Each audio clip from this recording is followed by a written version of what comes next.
Le Grand Voyage d'Alice, c'est un projet de bande dessinée qui est né il y a à peu près 8 ans, si je remonte vraiment au début. Parce que les premières discussions autour de ce projet, ils démarrent d'une rencontre avec la femme qui allait devenir mon épouse. Ce projet, en fait, il part d'Alice, qui a vécu la guerre au Rwanda.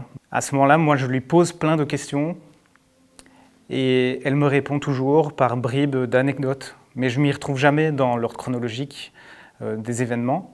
Et du coup, je lui demande d'écrire pour m'y retrouver. Ce qui fait que quand je lis son histoire dans l'ordre chronologique, je trouve ça tellement fort que je me dis il faut en faire quelque chose. C'est pas possible. Je lui demande, elle me dit oui, tu en fais ce que tu veux. Du coup, le projet commence à naître.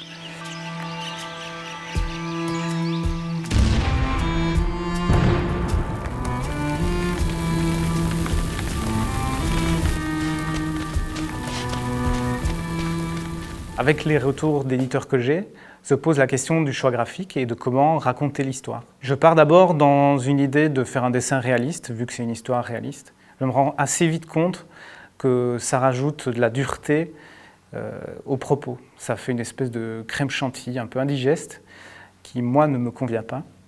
Et pour mettre mieux en évidence ce propos, je pars sur un style un peu semi-réaliste, dans un style aquarellé, pratiqué de manière assez jetée sur le papier, afin d'avoir un côté spontané et très léger, au final, qui va vraiment contraster avec la lourdeur du propos. Et je pense que c'était la meilleure façon de mettre en évidence cette histoire.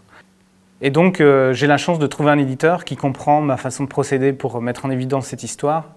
Il dit c'est le projet qu'il nous faut, on a l'habitude en plus de ce type de sujet et le rapport graphique avec le scénario est pile poil juste pour nous. Donc voilà, super heureux, même ému quand j'apprends, je me dis c'est bon, ça va se faire, ça va sortir.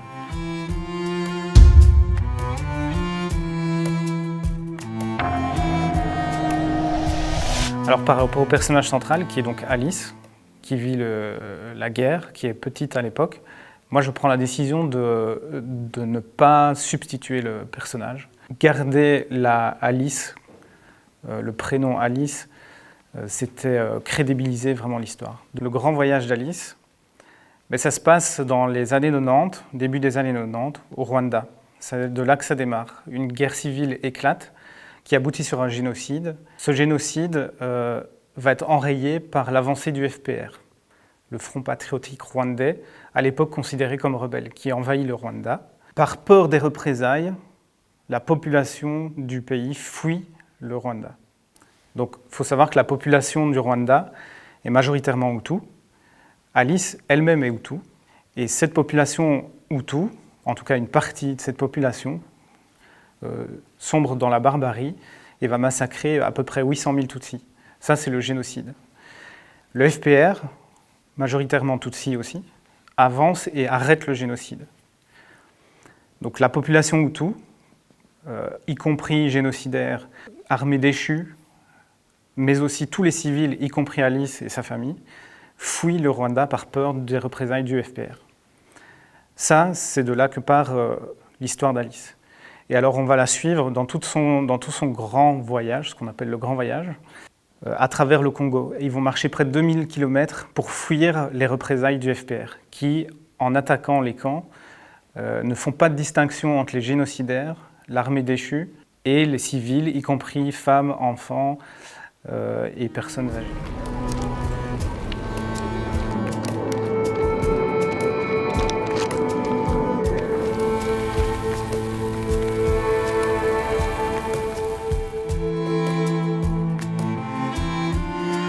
Alors j'ai envie de revenir sur la question du point de vue, qui est que Alice est une petite fille Hutu. Donc c'est un point de vue qui est compliqué à aborder, puisque c'est une ethnie qui a massacré une autre ethnie. À la base, c'est par de là. Sauf qu'on se rend compte ici, et c'est ça qui est vraiment intéressant dans ce point de vue, c'est que les choses sont beaucoup plus compliquées que ce qu'elles n'y paraissent. À savoir, il y a beaucoup de civils, dont Alice fait partie, qui ne comprennent même pas ce qui se passe et qui cherchent juste à vivre en paix et à fuir la guerre. Voilà, en gros, c'est ça que ça montre.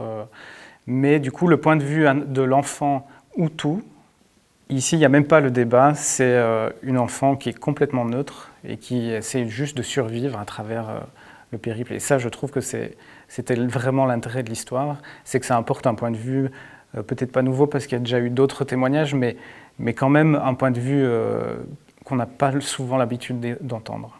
On pourrait se dire, ah la pauvre petite, c'est atroce de vivre ça, c'est un truc de fou et tout.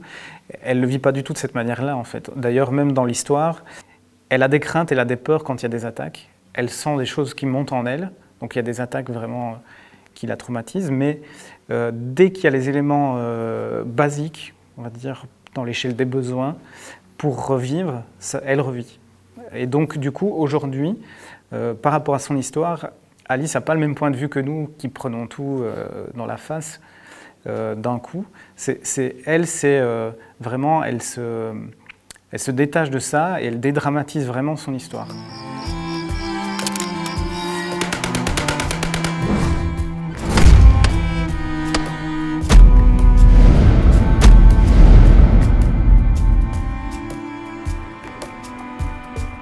Moi, j'espère que le lecteur va ressentir les choses que moi j'ai ressenties en l'entendant pour la première fois, cette histoire. C'est-à-dire toute l'émotion que ça dégage et la force qui en résulte. Et voilà, c'est ce que j'ai essayé de retranscrire à travers cette BD. Donc ce ne sera pas l'image qu'Alice en fait, mais ce que moi j'ai ressenti. Voilà, j'espère en tout cas que ça aura cet effet-là.